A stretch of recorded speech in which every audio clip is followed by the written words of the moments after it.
El sistema endocrino se encarga de la segregación de las diferentes hormonas que controlan el funcionamiento de los organismos, con base en el texto. Relacione la glándula con el ejemplo que caracteriza la función de la hormona que produce. Tenemos tres ejemplos.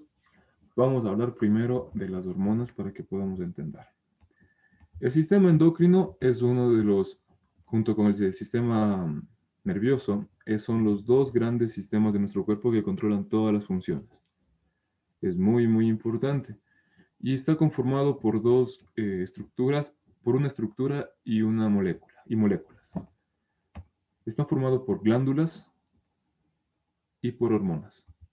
Las glándulas son estructuras anatómicas especializadas en secreción, en donde se sintetizan las hormonas.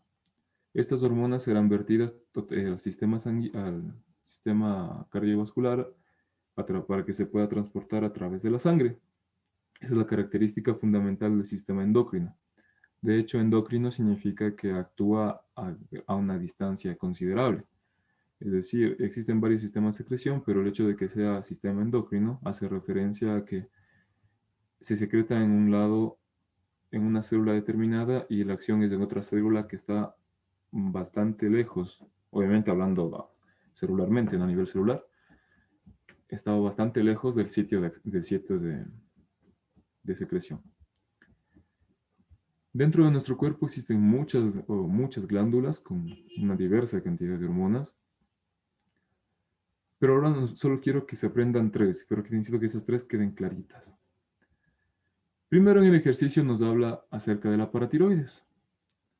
Obviamente estamos hablando de la glándula paratiroides. Entonces, para eso tenemos que recordar primero o, o reconocer que nosotros acá abajo, hombres y mujeres, abajo de esta estructura, que en este caso es lo más característico en los hombres, que lo conocemos como la nuez de Adán, o en las mujeres que no sobresale tanto, pero también tienen el cartílago.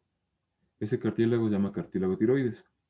Y ese cartílago es parte de la laringe. Y la laringe ya la estudiamos, que es un órgano de paso que tiene las cuerdas vocales. Debajo inmediatamente de este cartílago tiroides se encuentra aquí una masa. Obviamente aquí están con celdas fibrosas que le resguardan en medio de músculos. Se encuentra esta glándula de aquí, que es la tiroides. Aquí, esta es la tiroides. ¿Ya?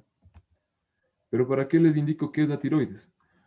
Porque detrás, es decir, acá atrás de la tiroides, así tal como vemos aquí, así, se encuentran estos cuatro bultitos, son cuatro, en algunos casos puede haber hasta 5 o 6, dependiendo de la formación fetal o embrionaria. Aquí, estas cuatro masitas se llaman las glándulas paratiroides. Obviamente se llaman paratiroides porque están detrás de la tiroides. Y su función es secretar una hormona en específico. Solo secretan una hormona. Y esa es la paratormona, o también llamada hormona paratiroidea. ¿Sí? ¿Pero qué hace esta paratormona? En nuestro cuerpo es muy necesario, muy importante, un elemento químico, que es el calcio. El calcio es importantísimo para contracción muscular somática, para contracción muscular cardíaca, sirve como segundo mensajero. Sin calcio casi no hacemos nada. También está involucrado en en la cascada de la coagulación, está involucrado en el sistema del complemento para defensa. Es importantísimo el calcio, pero así como es importantísimo, también puede ser muy tóxico, muy dañino. ¿Qué es lo que sucede? Nosotros podemos ver en esta fotografía que la paratiroides tiene una rica vascularización. Bien, son de arterias que provienen de las arterias que inervan a la tiroides, salen las arterias paratiroideas. Pero lo que hacen estas glándulas es detectar el nivel de calcio de la sangre. Porque todo nuestro cuerpo tiene que tener un nivel específico, un equilibrio exacto. Entonces, esta paratiroides detecta el nivel exacto de calcio y si está menos, lo que hace la paratiroides dice, necesitamos calcio. Entonces, secreta su hormona, que es la paratormona. Es decir, niveles bajos de calcio estimulan a la paratormona. ¿Sí me entendieron eso? Sí, profe. Gracias. Y lo que hace la paratormona es irse. ¿A dónde? ¿Cuál creen que ustedes que es el mayor reservorio de calcio de nuestro cuerpo? Los mayores reservorios de calcio de nuestro cuerpo. Los huesos. Perfecto. Perfecto, Denise. Los huesos. Entonces lo que hace esta paratormona es irse a los huesos y en los huesos estimula a una célula en especial, unos macrófagos específicos que se llaman osteoclastos. No tienen que saber el nombre, pero lo que tienen que saber es que se estimula a esas células y esas células empiezan a comer el hueso. ¿Para qué? Para que se libere calcio.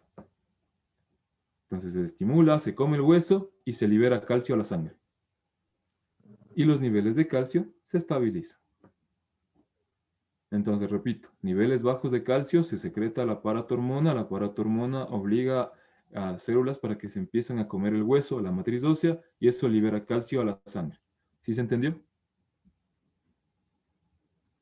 Sí, profe. Sí. ¿Alguna pregunta, alguna inquietud? No, profe. Ya, gracias. La siguiente la siguiente glándula que tenemos aquí es el páncreas. En el páncreas este es un páncreas real, páncreas humano, donde se encuentra el páncreas. Del páncreas se encuentra, ustedes pueden ubicarse la boca del estómago, pero atrás, en ese mismo sentido, pero atrás, pegado a la pared posterior corporal. Ahí está pegado. El páncreas está justo en un huequito, en una cápsula, un huequito que está detrás del estómago. Aquí está estómago, vaso, páncreas. Así está, en nuestra parte de atrás. Está pegado en la parte de atrás, con dos fascias. O sea, dos repliegues de fibras, fascia de tol 1 y tol 2. Lo que hace este páncreas es importantísimo porque dentro de su estructura secretan algunas hormonas, no solo las hormonas endocrinas, también secreta enzimas digestivas, la lipasa pancreática, es muy importante la proteasa pancreática, pero lo que nos interesa ahorita es la función de este páncreas con una enfermedad que nosotros ya sabemos mucho, tal vez por mal que le hemos conocido, ¿no? Por el hecho de ser una enfermedad, pero esa enfermedad se debe, o siempre lo han relacionado con una hormona que secreta el páncreas. Esa enfermedad es la diabetes y la hormona que nosotros queremos hablar es de la insulina. La insulina, como algunas veces nosotros hemos recordado, es muy, muy interesante porque alguna vez hemos dicho y alguna vez hemos escuchado y dicen, es la hormona que baja el azúcar en la sangre. Primero recordemos un poco, la diabetes se le conoce comúnmente como el exceso de azúcar en la sangre, que en sí no es que esté mal, pero no es esa la forma es la forma correcta de decirlo. Porque la diabetes, porque hablando de azúcar estamos hablando de sacarosa, y no es sacarosa, es glucosa lo que está ahí. Y no es tanto por un exceso de que a veces se consuma, sino hay veces en las que pacientes ya vienen con esas, con esa predisposición o desde pequeños, desde niños ya nacen con eso. O sea, no es cuestión de que tenga una mala alimentación. La diabetes puede ser tanto diabetes insulino dependiente y no insulino dependiente. ¿Qué quiero decir? Que cuando existen dos casos en los que la diabetes, por ejemplo, un caso, el páncreas sí secreta la insulina, la capacidad necesaria, pero no abastece debido a la cantidad enorme de glucosa que se tiene. Entonces, eso existen sistemas hormonales de retroalimentación y en esos casos el páncreas empieza a decrecer su función. Sí, Empezó normalito y empieza a decrecer su función, y luego la insulina que hace el páncreas se hace insuficiente, así como un poquito. Así como unos solo unos cucharitas de arroz puede ser, la insulina del páncreas ya no secreta con la misma capacidad. Entonces, esa es la diabetes que sí depende de la insulina. En cambio, la otra, la que no depende de la insulina, es porque el nivel de la insulina del páncreas está bien. Y la glucosa con la que se tiene en ese momento podría disminuir completamente con ese nivel de insulina. Lo que pasa es que las células ya no reconocen a la insulina. ¿Por qué? ¿Cómo funciona la insulina? Lo que hace la insulina no es en sí que ella misma hace gastar glucosa, no. Lo que hace la insulina es, digamos que aquí está la glucosa, y cada célula tiene un receptor para la insulina. Entonces la insulina es simplemente la que toca el timbre, porque viene aquí, se une a este receptor para insulina en la célula, y la glucosa le abre la puerta a la glucosa. Así funciona la insulina. Obviamente con otros procesos moleculares, pero esto es lo esencial, lo básico. Así es como funciona. Entonces la insulina simplemente toca el timbre de la célula para que la célula absorba glucosa. Y eso funciona en todas las células de nuestro cuerpo. Absolutamente todas tienen receptores GLUT para insulina. Entonces, ¿qué pasa en la diabetes que no depende de la insulina? Pues los niveles de insulina son normales, pero la célula se hace la loca y no le puede reconocer. No le reconoce la insulina.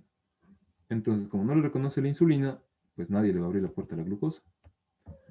Así funciona esto. Entonces, en el páncreas se secreta una hormona que se llama insulina, que sirve para manejar o para disminuir los niveles de glucosa que se encuentran en la sangre. ¿A cómo? Haciéndoles que entre esa glucosa a las células. ¿Sí? Obviamente es lo que principalmente es glucosa lo que se mete.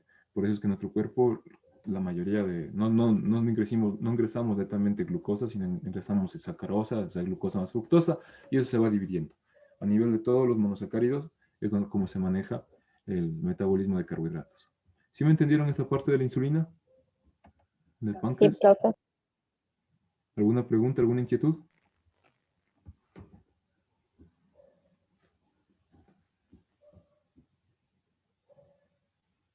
¿No? Sigamos entonces. Y por último tenemos esto. Esto de aquí es un corte, es una foto real de cómo es el sistema nervioso. Aquí tenemos lo que hablábamos del otro día. Esto es el cerebro con la corteza cerebral con sus circunvoluciones, todos sus lóbulos. Esto es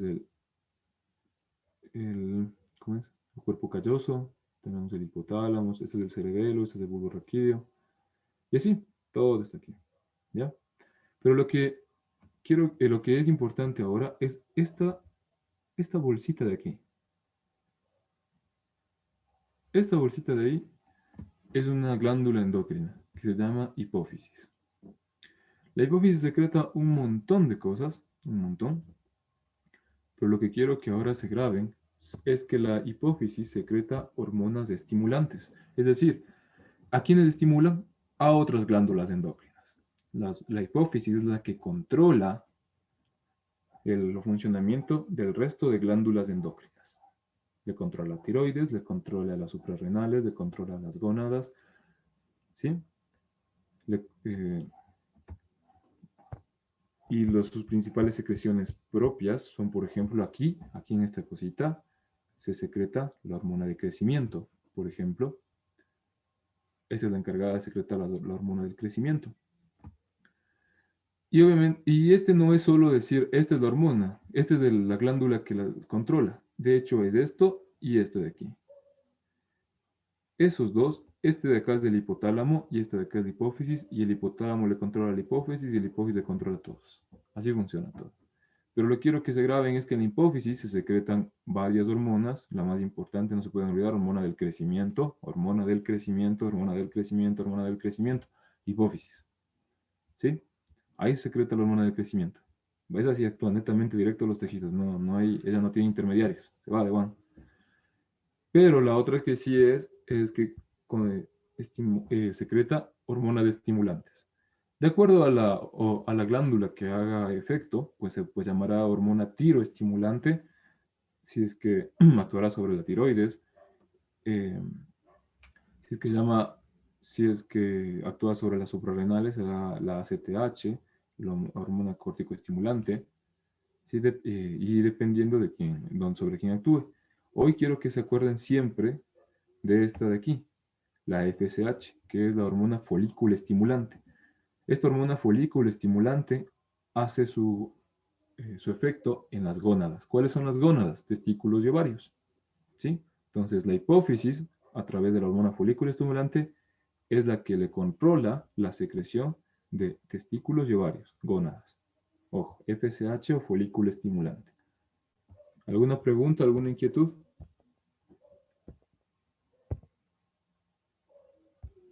Todo entendido, profe.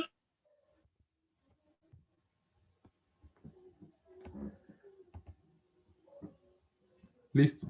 Entonces, tenemos, en niños y adultos libera una hormona que regula los niveles de un monosacárido en la sangre. ¿Cuál de esas tres glándulas será? Monosacárido. Páncreas. Páncreas, muy bien. Monosacárido estamos hablando de carbohidratos, es decir, glucosa.